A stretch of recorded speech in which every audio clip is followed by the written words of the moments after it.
మీ తాకట్టు బంగారం కష్టాలకి good bye చెప్పండి. వెంటనే ఎన్ గోల్డ్కి కాల్ చేయండి.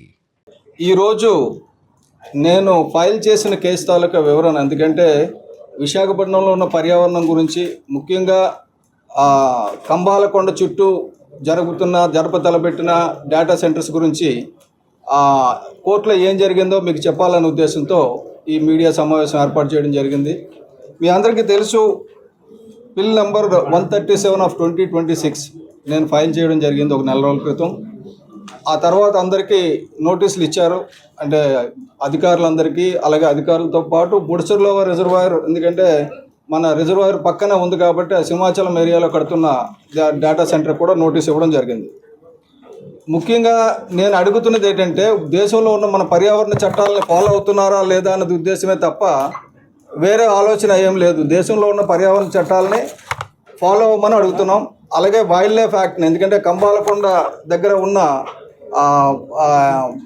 పరిసర ప్రాంతాల్లో కంబాలకొండ అనేది wild life sanctuary. Wild life శాంచురీకి ఒక పర్యావరణ నిబంధన ఉంది. ఏమంటే దాని చుట్టూ 10 కిలోమీటర్ల రేడియస్లో ఏది కూడా కన్స్ట్రక్షన్ చేయకూడదని. 10 కిలోమీటర్ల రేడియస్ అంటే నేను ఆల్రెడీ అక్కడ పెట్టించాను అవతల. ఇది 5 కిలోమీటర్ల రేడియస్ అండి. ఈ 5 కిలోమీటర్ల రేడియస్లో, అంటే 1 కిలోమీటర్ రేడియస్లోనే ముడిసర్లోవ రిజర్వాయర్ ఉంది, 2-3 కిలోమీటర్ల రేడియస్లోనే తుర్లవాడ ఉంది.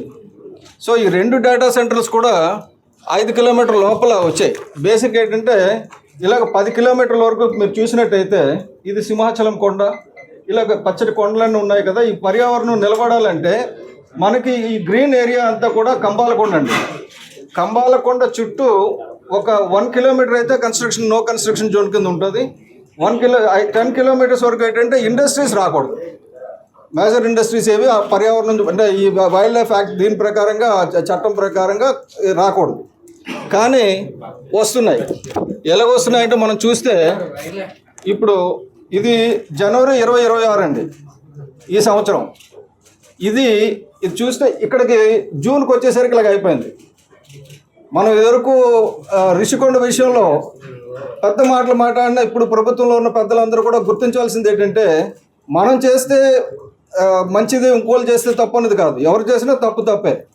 ఇది 100% ఈ ప్రభుత్వం చేస్తున్న తప్పు, విధ్వంసం. ఈ విధ్వంసం కూడా ఎంత అంటే, ఈ కోస నుంచి ఈ కోస వరకు కొట్టేశారు కదండి. ఇవన్నీ దారులన్నీ కూడా ఈ తుర్లవాడ కొండ నుంచి గంభీరంగడ్డ రిజర్వాయర్కి వెళ్తుంది. ఇప్పుడు ఆల్రెడీ విశాఖపట్నం చూసాం, ముడిసర్లో రిజర్వాయర్ ఎండిపోయింది. ఎందుకు ఎండిపోయిందంటే, అటుపక్క క్యాచ్మెంట్ ఏరియాలో కన్స్ట్రక్షన్స్ వస్తున్నాయి, ఇటు కంబాలకొండ వైపు, ఇటు సింహాచలం వైపు కూడా క్యాచ్మెంట్ ఏరియాలో కన్స్ట్రక్షన్స్ వస్తున్నాయి. సో నేను కోర్టులో కేసు వేసి యుద్ధం చేయడం ఒకటి. నేను రిక్వెస్ట్ చేసింది ఏంటంటే, మన ఈ ప్రభుత్వ అధికారులు కానీ, లేకపోతే ఈ ప్రాజెక్ట్ కడుతున్న వాళ్ళు కానీ, మీరు ఈ దేశంలో చట్టాలను ఉల్లంఘించకండి. నేను అదొక్కటే రిక్వెస్ట్ చేస్తున్నాను. ఈ దేశంలో ఉన్న చట్టాలను ఉల్లంఘిస్తూ ఏం చేసినా సరే డెఫినెట్గా చట్ట ప్రకారంగా కూడా వాటికి వ్యతిరేకించాల్సి వస్తుంది. ఎందుకంటే నేను ఈ ప్రయాణం నాది ఇప్పుడు కాదండి. ఎందుకంటే నేమ్ గారు అని చెప్పేసి రాయగడలో ఆదివాసీలు వాళ్ళ హక్కుల గురించి పోరాడుతూ ఉద్యమాలు చేసినప్పుడు అక్కడ స్వయంగా అక్కడ ఉండి వాళ్ళతో ఉండి నేను చూసింది ఏంటంటే, ఆదివాసీలు అప్పుడు వేదాంత ఇండస్ట్రీ వస్తే దాన్ని ఉద్యమం చేసి ఆపేశారు. అప్పటికి 3-4 వేల కోట్లు ఖర్చు పెట్టేశాం కాబట్టి దీన్ని పర్మిట్ చేయండి అని చెప్పేసి చిదంబరం గారు అడిగితే, అప్పుడు ఫైనాన్స్ మినిస్టర్, అప్పుడు పంచాయతీరాజ్ మినిస్టర్గా ఉన్న అతను, క్యాబినెట్ మినిస్టర్ కిషోర్ చంద్రదేవ్ గారు, చట్టాన్ని మారిస్తే కానీ చేయడానికి అవ్వదని చెప్పారు. అప్పుడు రాహుల్ గాంధీ గారు ముందుకు వచ్చి అక్కడ నిర్ణయం తీసుకొని ఆపారు. చాలా సంతోషం. ఇప్పుడు సిజుమలి అనే ఒక పర్వతం ఉందండి భవానీపట్నం పక్కనే. సేమ్ ఇది వరకు నేమ్గరిలో జరిగింది, ఇప్పుడు సిజుమలి జరుగుతుంది. కానీ సిజుమలిలో డబుల్ ఇంజిన్ సర్కార్ ఉంది. రాష్ట్ర ప్రభుత్వం కూడా బీజేపీ, కేంద్ర ప్రభుత్వం కూడా బీజేపీ. అక్కడ ఆదివాసీలు చాలా ఇబ్బందులు పడుతున్నారు. నిన్న చూసాం మనం, ఆదివాసీలు గిన్నిస్ బుక్ ఆఫ్ వరల్డ్ రికార్డ్స్లో ఎక్కారు, బాగుంది. కానీ వాళ్ళ బతుకులు గిన్నిస్ బుక్ ఆఫ్ వరల్డ్ రికార్డులు ఎక్కడం లేదు, వాళ్ళు డాన్సులు ఎక్కుతున్నాయి. ఇది నేను ప్రభుత్వాలని, అన్ని ప్రభుత్వాలని, అంటే కేంద్ర ప్రభుత్వాన్ని, రాష్ట్ర ప్రభుత్వాన్ని, ఒరిస్సా ప్రభుత్వాన్ని కూడా నేను అడుగుతున్నా. డెఫినెట్గా వాళ్ళ తరపున ఎవరు నిలబడడానికి రాలేదు. మొన్న సిజుమలి వచ్చేసరికి, నియమగిరి వచ్చేసరికి అందరూ వచ్చారు, అడ్డారు. కానీ సిజుమలి వచ్చేసరికి బీజేపీ రాష్ట్ర ప్రభుత్వంలో ఉంది, బీజేపీ కేంద్ర ప్రభుత్వంలో ఉంది, వాళ్ళు అడ్డడంలా. కానీ ఇదివరకు రాష్ట్ర ప్రభుత్వంలో ఉన్న బీజేపీ అడ్డుతుందంటే వాళ్ళు అడ్డడంలా. ఇదివరకు దీన్ని ఆపేసిన ఇందిరా కాంగ్రెస్ పార్టీ రాహుల్ గాంధీ అడ్డుతారంటే వాళ్ళు ఆపడంలా.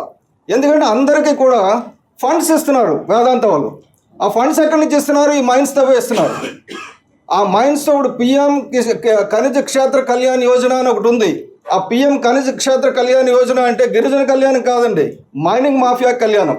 వాళ్ళ రోడ్ల గురించి సిజమాలి మొత్తం గ్రామాన్ని తీసేసి గ్రామం మీద నుంచి 80 అడుగుల రోడ్డు వేస్తారట. ఆ 80 అడుగుల రోడ్డు దేనికంటే ఆదివాసీల కళ్యాణానికి. ఆదివాసీలకి 80 అడుగుల రోడ్డు ఎందుకండి? వాడికి తాగునీరు ఉంటే చాలు, చిన్న కాలినడకని వెళ్ళే తోవ ఉంటే చాలు. కానీ ఇదంతా కూడా గిరిజనుల డబ్బులు ఖర్చు పెట్టి, అది డిస్ట్రిక్ట్ మైనింగ్ ఫండ్ ఖర్చు పెట్టి రోడ్లు ఎవరి గురించి చేస్తున్నామంటే we're laying the roads for the mining companies. కాబట్టి అక్కడ ఎలాగైతే డబుల్ ఇంజిన్ సర్కార్ ఉందో ఆగిపోయిందో, ఇక్కడ కూడా డబుల్ ఇంజిన్ సర్కారే. కాబట్టి అక్కడ వేదాంత వాళ్ళు వచ్చారు, ఇక్కడ అదానీ వాళ్ళు వచ్చారు. ఇక్కడ అదానీ వచ్చి డేటా సెంటర్ పెడతానంటే హడావిడిగా ఫౌండేషన్ వేస్తారు. సుప్రీంకోర్టు జడ్జిమెంట్ ఇచ్చింది, మీకు అనుమతులు లేకుండా ఫౌండేషన్ స్టోన్ వేయొద్దని. ఎవరు అనుమతులు తీసుకొని వేశారండి ఫౌండేషన్ స్టోన్? అక్కడ పర్వత ప్రాంతాల్లో అది చెయ్యొచ్చా? ఎందుకు మీరు పట్టించుకోవడం లేదు? ఎందుకు విశాఖ రాజకీయ నాయకులు నిద్రపోతున్నారు? అంటే భయమా? రాజ్యాంగాన్ని రక్షించడానికి భయం ఉండడానికి వీల్లేదు. నేను రిక్వెస్ట్ చేస్తున్నది ఏంటంటే ప్రజలు తిరుగుబాటు చేయాలి. ఈ రాజ్యాధికారం డెఫినెట్గా ఇలాగ అధికారం ఎవరు పడితే వాళ్ళకి ఇవ్వడానికి లేదు. డెఫినెట్గా నేను ముందుకు వస్తా. నా కంట్రోల్లో ప్రాణం ఉన్నంత వరకు నేను ఇదివరకు 2013 కాదు, అంతకు ముందు నుంచి 2008 నుంచి కూడా పర్యావరణం గురించి పనిచేస్తున్నా. ఇప్పుడు నేను పర్యావరణం గురించి నడుం బిగించి ముందుకు వస్తా. ఈ విశాఖపట్నంలో ఇటువంటి కేబుల్ డేటా సెంటర్స్ ఏ వచ్చినా సరే చట్టపరంగా ఎదుర్కొంటాం. ఒకవేళ కోర్టు తీర్పు వస్తే మంచిదే, ఆగితే మంచిదే. ఒకవేళ కోర్టు తీర్పును కూడా వీళ్ళు ఏదైనా తప్పుడు రిపోర్ట్లు ఇచ్చి మేనేజ్ చేస్తే అప్పుడు ప్రజా ఉద్యమం చేపడతాం. దానికి కూడా నేను ముందుంటానని మీ ద్వారా తెలియజేస్తున్నా. అలాగే నేను ఈరోజు ఇక్కడ ఫోటో సెషన్ పెట్టాను, అందులో చూస్తే మీకు అర్థమవుతుంది ఎంత ఏ ఏరియాలో తవ్వుతున్నారు, ఏ ఏరియాలో చేస్తున్నారు అన్నది. అలాగే ఇటువంటి టీషర్ట్స్ యువతకు నేను రిక్వెస్ట్ చేసింది ఏంటంటే, ఇటువంటి టీషర్ట్స్ వేసుకొని మీరు తిరగండి. మీరేం ఉద్యమాలు చేయొద్దు, మీరేం రోడ్లు ఎక్కొద్దు. మీరు say no to data centre because environment is most important. అలాగే ఎవ్రీ వన్ ఫర్ ఎన్విరాన్మెంట్. ఇటువంటి టీషర్ట్స్ వేసుకొని తిరగండి. అంటే అదే మనకి చెప్పాల్సింది. పైకి కోర్టులకు వెళ్ళడానికి మీకు టైం ఉండదు, మీ ఆఫీసులకు వెళ్ళండి, మీరు ఎక్కడికైనా వెళ్ళండి. మా ఊరు నా పర్యావరణం, ఐ ప్రొటెక్ట్ మై ఎన్విరాన్మెంట్, ఇటువంటి స్లోగన్స్ వేసుకొని మీరు వెళ్ళండి. డెఫినెట్గా దీనికి పెద్ద ఉద్యమం జరగబోతుంది. దేశవ్యాప్తంగా ఈ జరిగే ఉద్యమంలో విశాఖపట్నం నుంచి శ్రీకారం చుడుతున్నాం. ఎందుకంటే ఈవెన్ ఇదివరకు గతంలో నక్సల్ మూవ్మెంట్ కూడా తిరుగుబాటు ఉద్యమం ఎందుకు వచ్చింది శ్రీకాకుళం నుంచి అంటే, ఎక్కువ అనగదొక్కితే వస్తుంది ఎక్కడి నుంచి అయినా సరే. ఇప్పుడు నక్సల్స్ని అనగదొక్కేసామంటున్నారు, అనగదొక్కేశారు, కానీ ఆదివాసీలు బాధలు తప్పించారా? లేదు. కాబట్టి ఈ అణుగుదొక్కడం చాలా తిరుగుబాటు అవుతుంది దేశవ్యాప్తంగా, ఇది మంచిది కాదు. ఇప్పటికే చూసాం మనం ఆల్రెడీ. అక్కడ ఎవరో ప్రశాంత్ కిషోర్ గెలిచారు. ఎందుకు గెలిచారండి? మనకు గర్వం ఎక్కువైపోతే ఎవరైనా గెలుస్తారు. ఇదివరకు కాంగ్రెస్ వాళ్ళు చెప్పారు మనం ఓట్లు చోరీ చేశారని. ఓట్లు చోరీ చేస్తే ప్రశాంత్ కిషోర్ గెలడు కదా.